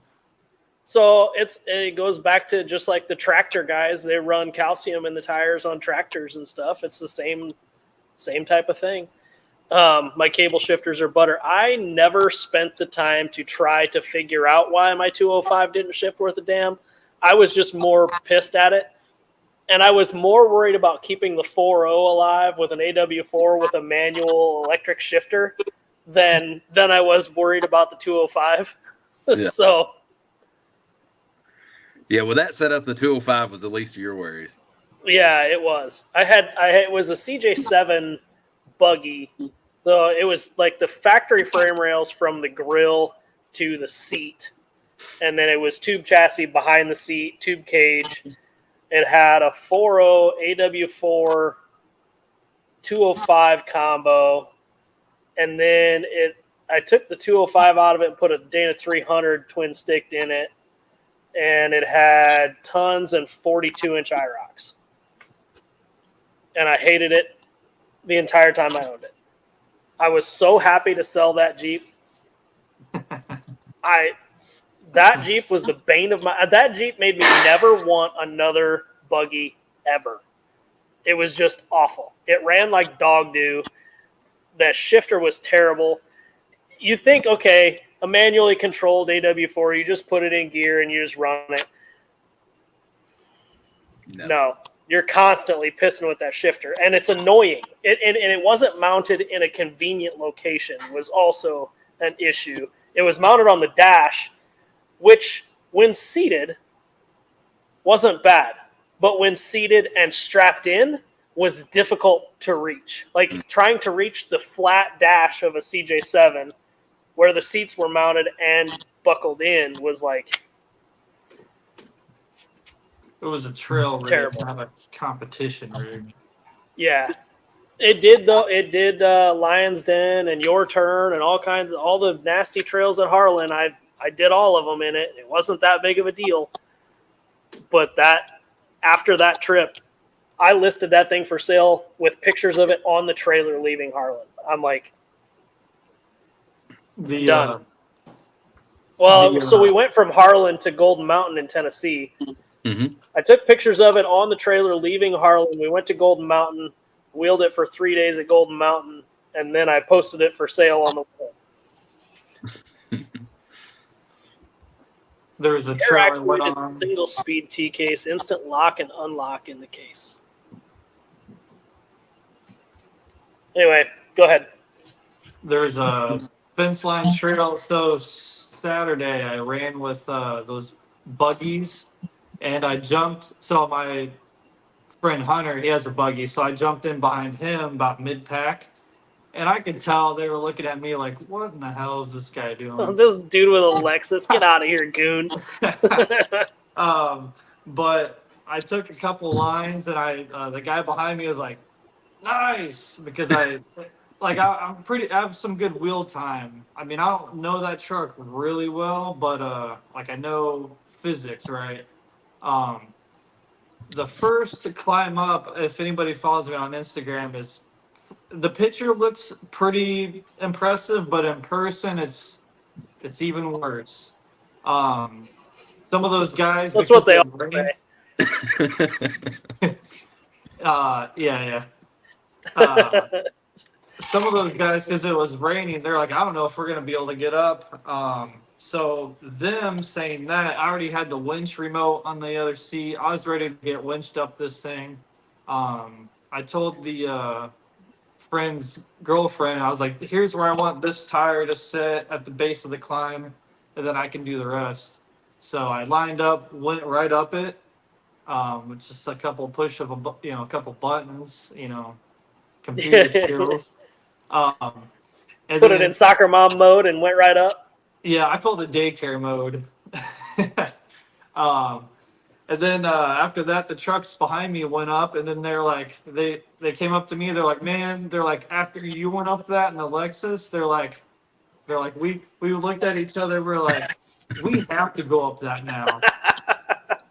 And then after that climb, there's a weird, there's like a V notch, but the one spot of it's like 3 feet higher. So you're at like a pretty, it was kind of an unnerving feeling, but I went up that and they said the same thing. They're like, man, I hate that off camber section, but here we were again.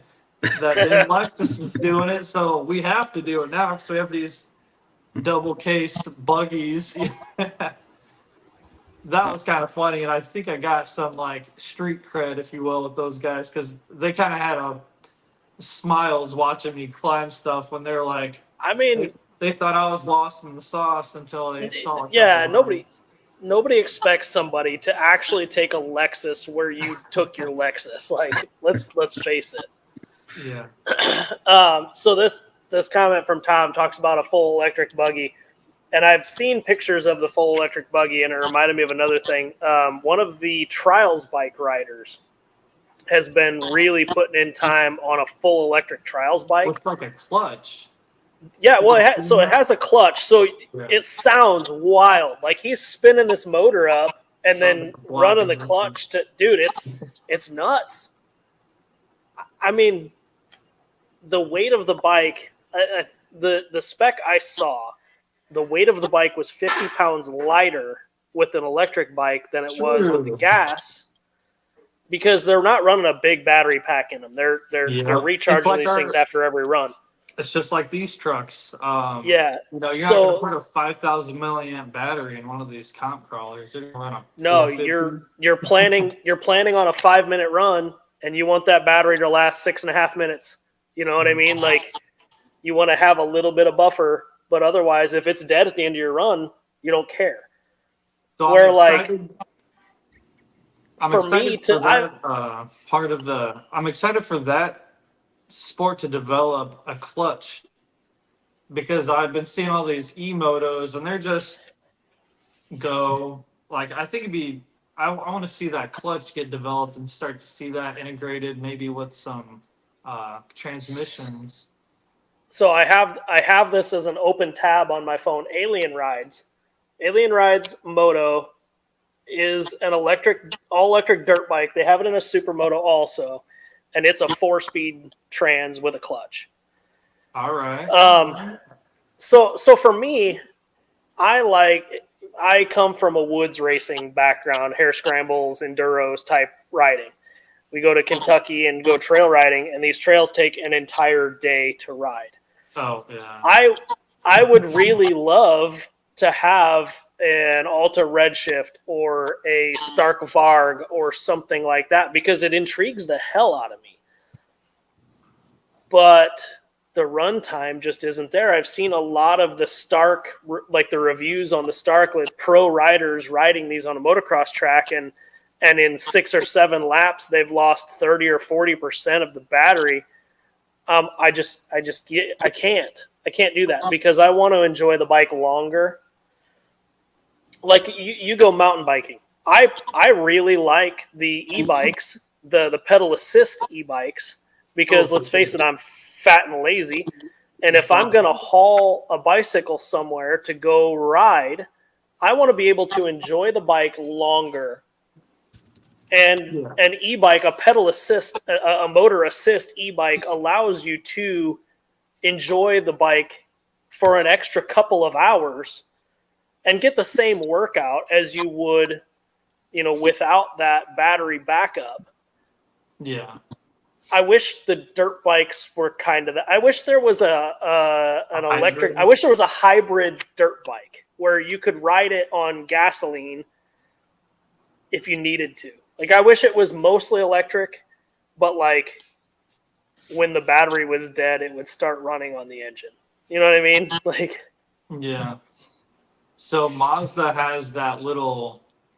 They're doing a little rotary hybrid. I know that Suzuki had. Well, I don't think my little brother had one, but they made a little rotary, like I think it'd be a cafe racer nowadays, but I wonder if you could do a little rotary hybrid system.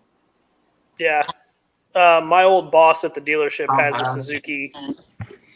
I don't remember what the model is, but it's like a 70s model rotary motorcycle. They're pretty valuable now. They're pretty sought after. They were only available for like 2 years or something like that, and they were kind of dismissed at the time. And now, if you find one complete, it's cool. But I was following those Trials guys because I was like, okay, so they have a clutch integrated, and someone in the comments is like, why not just have direct? But I'm like, dude, you need to load that up and send it to the moon. You can't wait for an electric motor. Even though you have instant torque, you still want that feather ability. You can't just shoot it off to the rafters. It's not about instant torque. It's about instantly getting the bike to jump off the ground. And to instantly stop it too. It's the momentum of your body matching the momentum you're building with the bike on a takeoff. I thought I wanted a Trials ride at one point, and I bought a Trials bike, and I rode it like 3 times and broke 3 toes on 1 foot, and I was like, you know what? This ain't for me. I rode one once. I'm going to go back. I could see it. I would be lying if I said I wasn't browsing Marketplace, but the problem is everyone gets one for like a year and they try to sell it for what they bought it for. And I'm like, no. It's not how used vehicles work, man. Especially not stuff that has been looped out, thrown on the ground. There's a reason why you're selling it after a year, and it's probably because you beat the crap out of it and gave up. Yeah. So Harley just made a comment here also, and I'll get back to El Chapo's comment. Wondering if they had a flywheel that was spinning up, it would make a lot more sense. I'm almost positive it does. Having a weighted flywheel, like an actual fairly solid weighted flywheel, would, in my opinion, be very beneficial. And I'm almost positive you can damn near hear it. The live wire also. So the local police department, the Mishawaka Police Department here, has a couple of the Supermoto Zeros. And the one cop that rides one of them is a customer of mine, not through the department. And he called me one day. He's like, dude, they put me on this Zero electric bike. He goes, it's cool, but it's loud. Like, what do you mean it's loud? It's like, it's loud. I'm going to ride it over. Can you take a look at it? I'm like, all right, whatever. So he brings it over, and I could hear him coming down the road. Like, it's an all electric bike. I could hear it coming down the road. They had the belt so singing tight that it was just like making a cogging noise as it was going down the road. So I hear him coming in, and I walk out there, and you could damn near play the banjo on the belt. So I adjusted the belt per the specs that I found online, and I took it down the road. Dude, that thing is so fun. Like, they've got it outfitted with some dumb shit, big old saddlebags and lights and all the police crap. But it was still really fun to ride. And he came back 2 weeks later and was like, dude, I rode up within 15 feet of someone in the city park that was smoking weed, and they had no idea I was riding right up behind them. They're acting like he goes, it's awesome. I can ride through the park on the sidewalks, and no one knows I'm even coming. I'm like, great. Here we are. Now I'm helping the cops.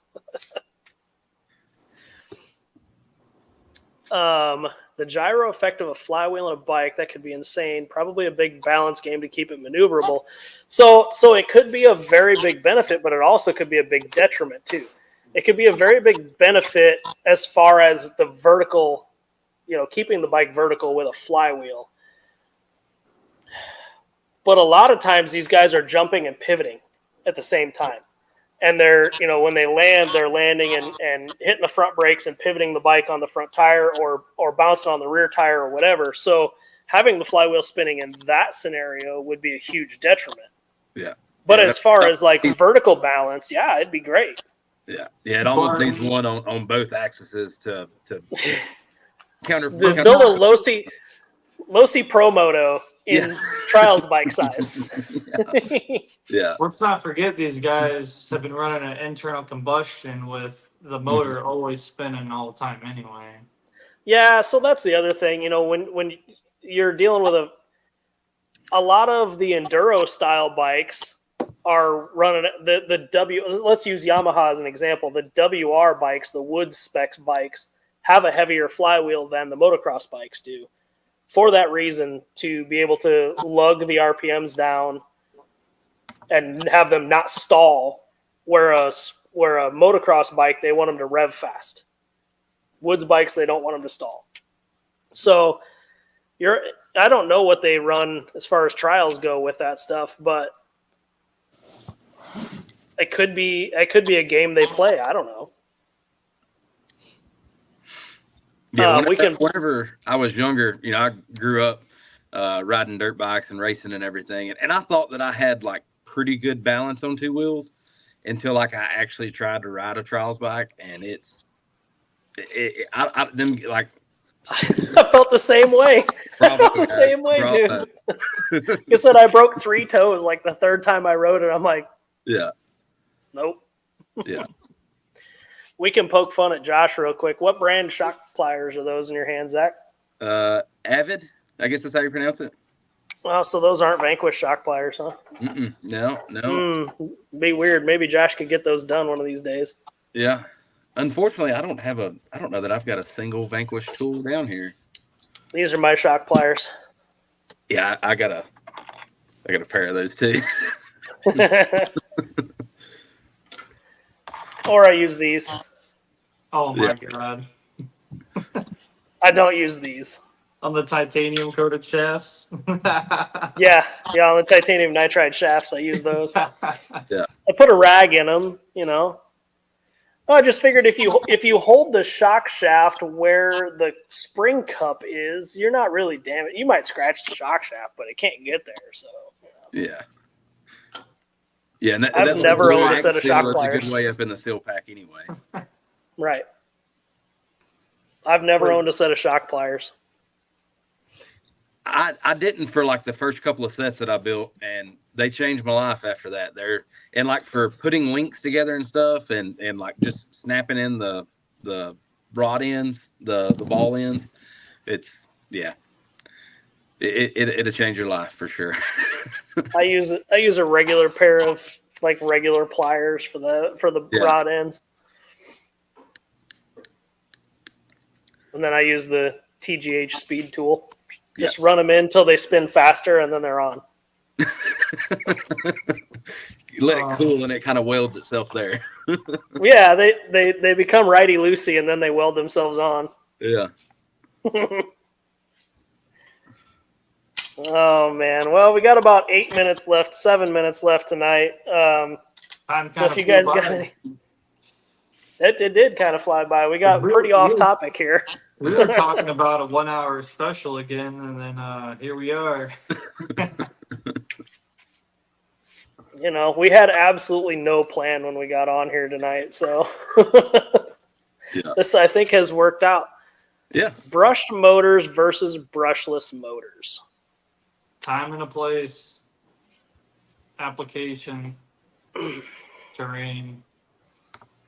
Well, I think I have those special motors Jason built me, and he's like, only run these for a couple minutes at a time.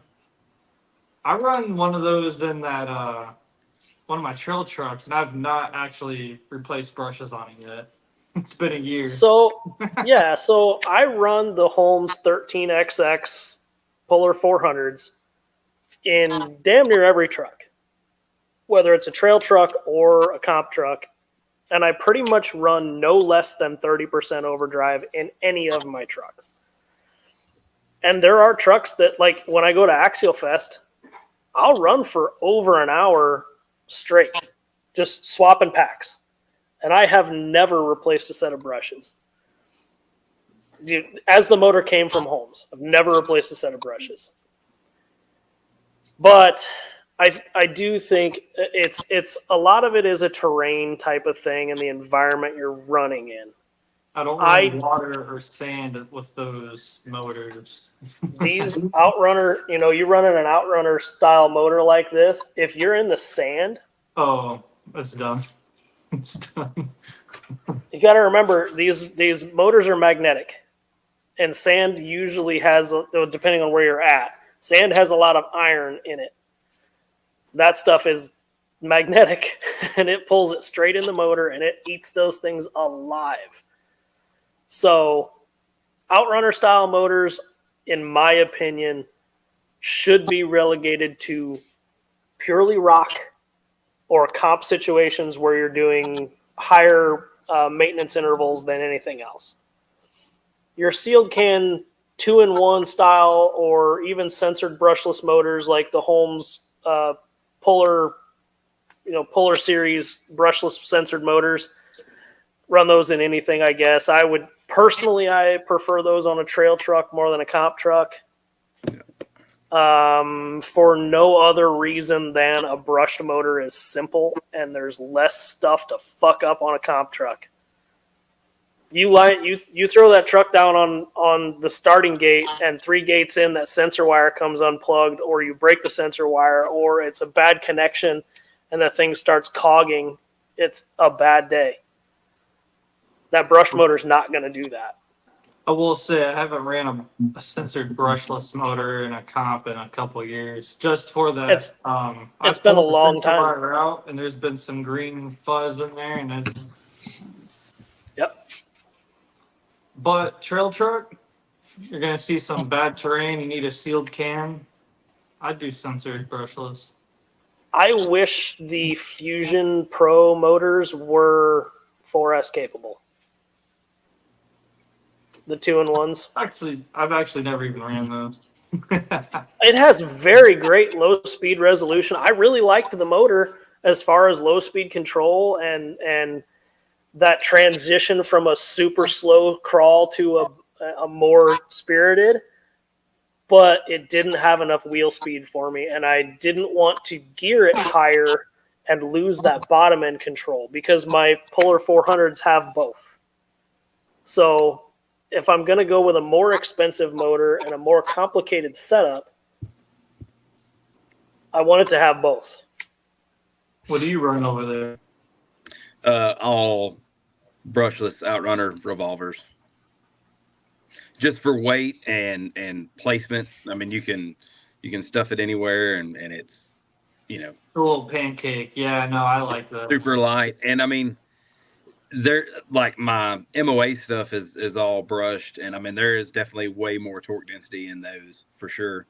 But you're running clean environments and real control. Yeah. So these comments, Matt, Matthew, Matt, I assume you go by Matt. The comments like this, I mean, you got to remember, guys like Scott Manis, guys like Wyatt, guys like Nabil, these guys are such good drivers that I would venture to bet you that Scott, Nabil, or Wyatt could put a damn near stock truck of any brand either on the podium or very near the podium with any setup you threw at them because they are that good at what they do. Okay. I see this comment a lot in the SCX10 Pro pages because Wyatt runs a factory axial chassis because he has to, for one. But because he was running a factory SCX10 Pro chassis, that the factory chassis is the only way to go. When the reality is that he was winning before the SCX10 Pro was ever designed. So, he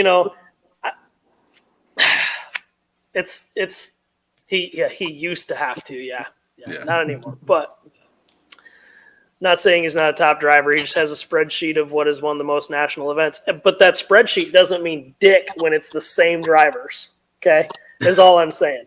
Like, if you went back 15 years, it's the same 10 guys that have won with 100 different setups. So it's, there was a time when Toizuki was the top 5 of every podium. And if those same guys that won with them back then went back to a setup, I guarantee you they'd be on or real damn close to the podium again.